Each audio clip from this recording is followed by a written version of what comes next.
These are basically prediction cards, and this is going to be your spiritual advice. Okay, so I've done this spread before, and I like the way that, you know, it just makes it a little bit easier for me. So I'm reverting back to this spread for the beginning of the year because I think it might be helpful for you guys. And I also using this deck again. So first of all, what we have here, Prince of Cups, this is a water sign. So this is a Pisces, a Cancer, or a Scorpio, somebody that you are dealing with heavily. It could be male or female because the cards are not gender specific. And what it denotes to me is there is going to be some major transformation happening in this person's life. It's linked up here with the Judgment card. There is going to be excessive communication. There's going to be kind of like this person is reaching out to you. They're trying to figure out where you've been. They're trying to figure out what you're up to. So I feel like there's this exciting energy surrounding the communication between the two of you. For some of you, this is like an ex-partner that has been trying to reach out to you and they're trying to figure out where you are. Okay, so Pisces, Cancer, Scorpio, Sun, Moon, or Rising. For others, this is somebody that is hitting a period of tumultuousness in their own lives. They need advice, they need guidance, they need some type of a reassurance that they're on the right path, and they need something from you in terms of like being able to help them build, being able to help them grow, being able to make sense of a situation for them. A lot of the times, I know it sounds unfair, but you guys tend to be the handyman in your relationships, okay? People tend to cling to you because you're always seen as the anchor, the pillar of strength and stability. And they come to you when they have problems. They come to you when things need fixing. And so I feel like this is what's coming in as well. And I'm feeling like this is a person that's coming to you for your guidance, for your expertise, because they're at a point where they're completely lost. For many of you, this is a family member that is experiencing some type of a family upheaval, even some type of a relationship family drama, and they're trying their hardest to figure out a fair, viable solution so that they can move forward.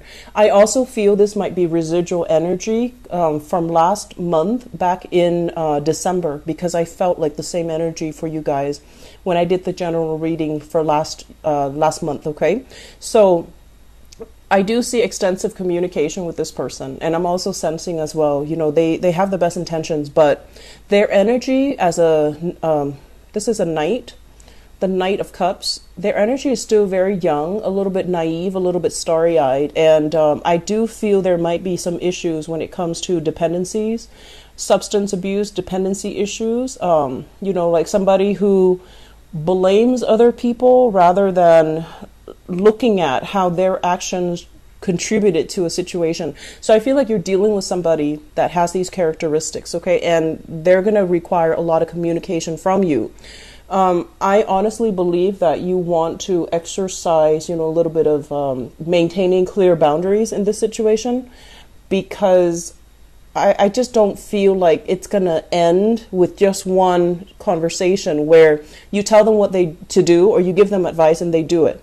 I feel like it's an ongoing, enabling thing where they're clinging to you constantly because they don't know what to do. And also giving them advice is not going to be the end of it. They're not just going to take your advice and that's going to be the end of their dilemma. Okay, so maintaining your distance and maintaining your boundary, I feel like it's going to be crucial for you.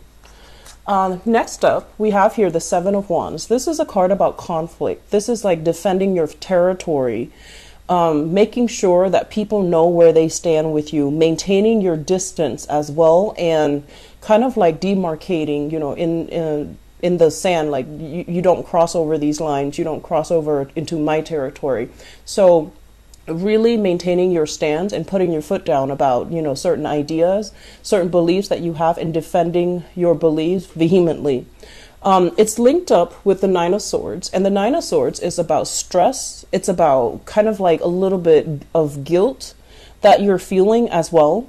So if there are arguments that break out as a result of, you know, energies or dealing with people for this month, it's really important for you to, first of all, stand up for what you believe in, right? We need to clearly demarcate where we stand and what we believe in. And I feel like some of you are doing this in a way that might be a little bit harsh. And so at the end of it, you start to feel a little bit guilty, and you start to, think about this in terms of, did I really say that in the most tactful way? Did I hurt some other people's feelings? You can be very, very blunt as well when you're dealing with other people. And some people who are a little bit more on the sensitive side, they can take it as a huge slight. They can take it as, they can take it the wrong way. So I feel like if this is what you're dealing with, you definitely want to, tone down when it comes to, defending your territory, defending your beliefs, and being a little bit more, I want to say, impersonal when it comes to your approach. Okay, so that means rather than saying you did this, you did that, you might want to generalize it and saying that, some people are like this, other people are like that. So I feel like depersonalizing things, making things less personal and making things less confrontational it's gonna give you more leeway to operate and to get your point across, because once people feel attacked, they're going to start taking things personally, and that's when their defenses go up and they stop listening. So I feel like there is going to be a lot of there will be situations where you're constantly called in to do some type of damage control. I feel for many of you, where somebody keeps messing up and you have to come in to be the fixer-upper.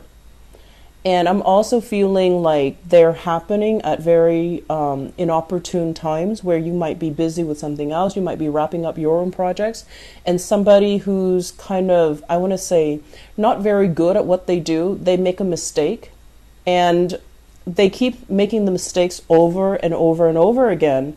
And you want to give them the benefit of the doubt, but it's really starting to take its toll on you, and it's really grating on your nerves. And you're also sensing as well, if this person is really incompetent, do we want to keep them on board? So I feel like there is a major ethical dilemma here, where you want to give people the benefit of the doubt. You want to give them second chances to rectify their mistakes. But if it happens over and over and over again, in a practical and pragmatic way, is it a good idea to keep them on board and to constantly, I want to say, like, jump in and fix their problems for them? Are they really learning? Because you're hoping that they'll learn, but it doesn't feel like they are, because they keep making the same mistakes. So next up, we have here the Ace of Pentacles. So this is a very, very big new job for many of you. So this, once again, it's a job, okay? And it's basically a gift from the universe that you need to nurture in order for it to grow and in order for it to work and provide that longevity and provide that stable revenue stream for you. So this is overall a very, very good card that basically means you're in the process of building something great, building your financial foundation, building your professional network, building your professional credibility. It does require a lot of hard work, mainly because in the Pentacle suit, things grow really, really, really slowly. And things require a tremendous amount of effort. You need sunlight, you need water, you need wind, you need the right condition in order for things to thrive from a little seedling, right? So it's really asking you that, you have this opportunity and you need to be really patient with it, because it's going to grow and it's going to take its sweet time. In the meantime, what you're stuck with here with the King of Swords, this is basically indicating having to form some type of a long-term strategy so that you can make this grow for you without having to waste a lot of time tending to it, okay? So this means, what condition does it need so that I can put that in place? And if it's a job for many of you, and I feel like it's a job, if it's a job, you want to think about, like, how can I streamline the work processes so that I am a lot more productive than other people? So thinking in terms of, like, efficiency, thinking in terms of, like, in a more practical terms, like, what can be done differently here? What can I innovate? What can I streamline in this work environment so that I can stand out from my peers? So I feel like you have a lot of strategizing to do. You have a lot of reorienting your priorities, shifting your priorities as well. and tackling multiple problems. So I feel like many of you who are working right now, employed, you're in a very innovative environment. There might be a lot of technology that you're relying on, technology in terms of like having to communicate with people from afar, having to communicate through teleconferencing, Skype conferencing, some type of a long distance communication. You are also, this King of Swords usually deals with like somebody who's a consultant or somebody who's an expert in their field. So I feel like there will be an increase when it comes to your client base, when it comes to consultation fees, reworking your schedule, or, raising your rates, raising your price, or even demanding, some type of a bonus, or like a sign-in bonus or a commission, or just a bonus for yourself because you're in a field where you're like an expert and you're highly sought after. I'm also sensing as well, you have here an air sign, so Aquarius, Gemini, or Libra in your work environment. And this person, if you can look at this person, I want to say like, there's more than meet the eyes, okay? So I feel like at first glance, they're a little bit like kind of abrasive, difficult to connect with.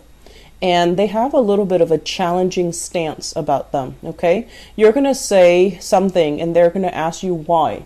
And the thing about air sign is they don't ask because they want to undermine you. They ask because they're curious and they want to know. And in particular, they want to know about why you believe or why you think the way that you do. And they're curious as to how you arrived at your conclusion. So I feel like you're dealing with somebody that their energy feels to me to be a little bit kind of challenging and abrasive, but they don't mean any harm. And I honestly feel like if the two of you collaborate, you can make tremendous strides, okay? I feel like a very similar pattern in the way that the both of you think. You're very linear and very logical. And I feel like if the two of you get together, you definitely can come up with some great ideas. If it's a partnership, it can work out tremendously well for you. So I feel that this is somebody that can really challenge you to become, more. This is also somebody that you can greatly bounce ideas off of.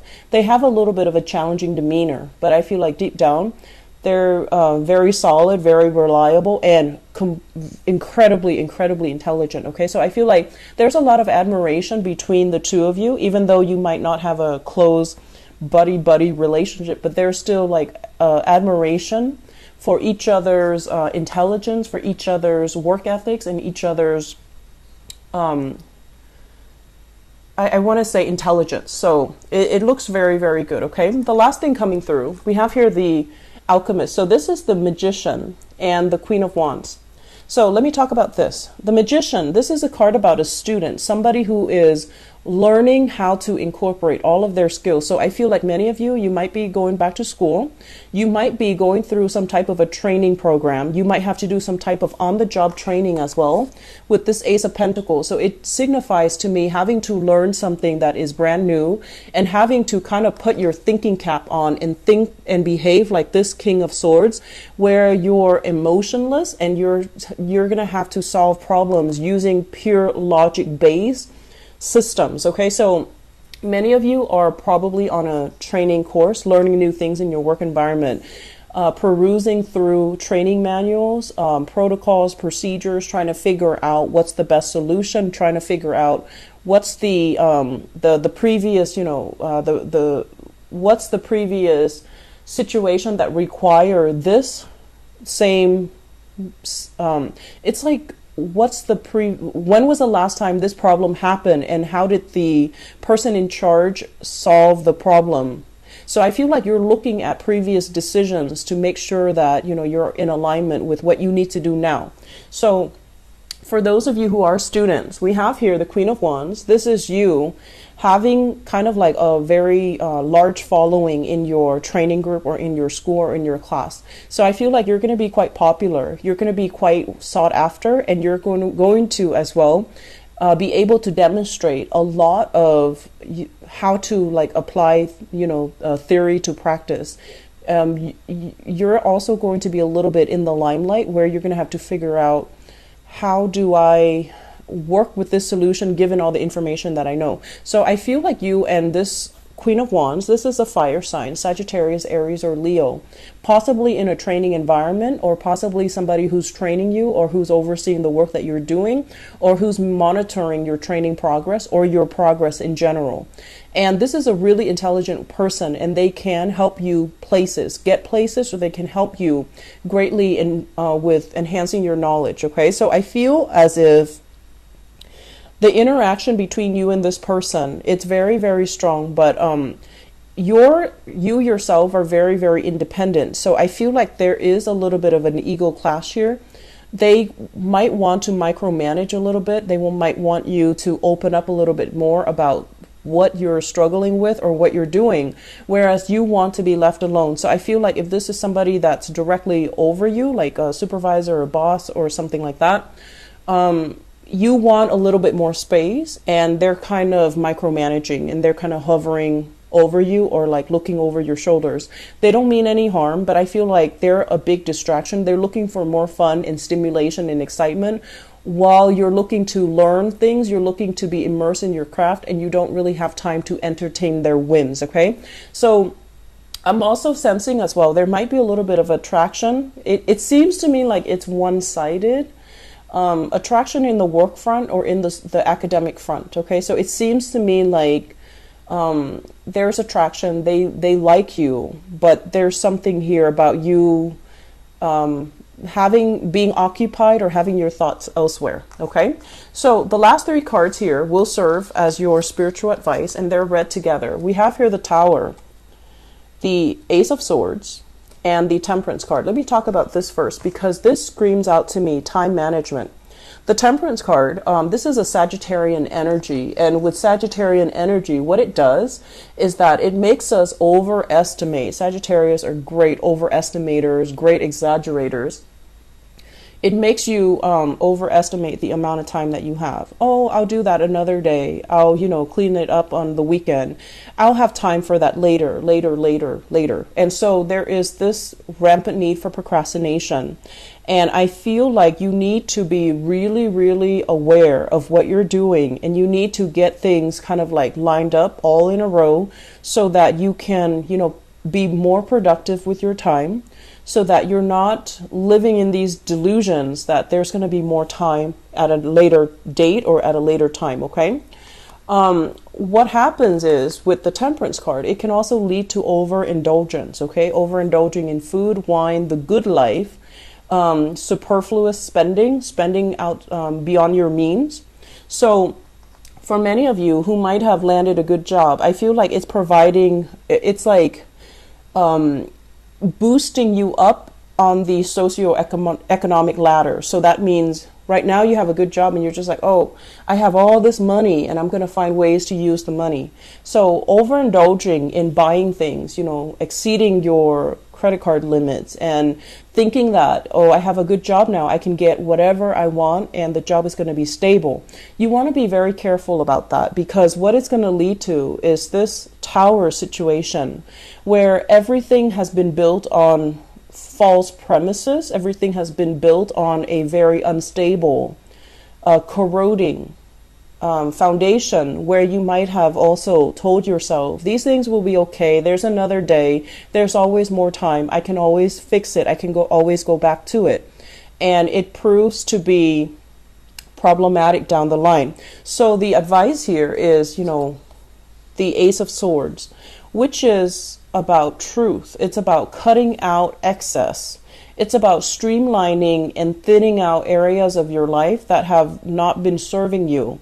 So a lot of the times, this can also indicate getting yourself a lot more disciplined, losing weight, decluttering your environment, figuring out what you don't need anymore, having a very minimalist space so that you can concentrate. Okay, because I feel like this is the month where you have a lot of things coming in. There is opposition in the work environment. There's learning. There's new work responsibilities as well. And there's family situations. So you have a lot of things hitting you all at once in all areas of your life. And so the last thing that you need is to be clouded and to be in procrastination mode and to operate like this, where inevitably, things are going to come crumbling down. It's like that house of cards. It's built on faulty foundation and it's going to come crumbling down. So the advice is here to be very, very honest with ourselves and to figure out, Capricorns, you have good insights. You know some of the areas in your own life that you need to work on, but it's really hard to get you to that point where you start making a change, right? Because you are very stubborn, and as an earth sign as well, it's a very slow moving, resistant to change type of an energy.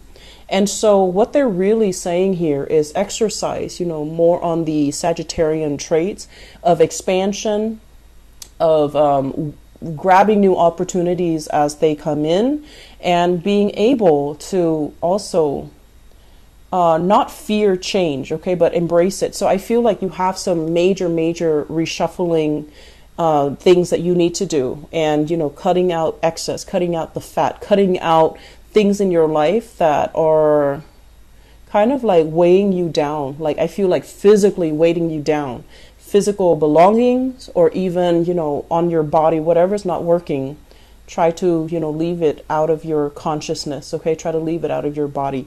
So we have some big things that are happening here. And the major theme for you guys is don't procrastinate, okay? Get things done in a timely manner. It's going to be a busy month. I'm not going to lie, Capricorns, you have a lot of things on your plate and you have a lot of things that you need to attend to. Finances looks very stable. And so, it seems to me like that's one of the areas that's really stable right now. And that's going to help everything else. So keep at it, okay?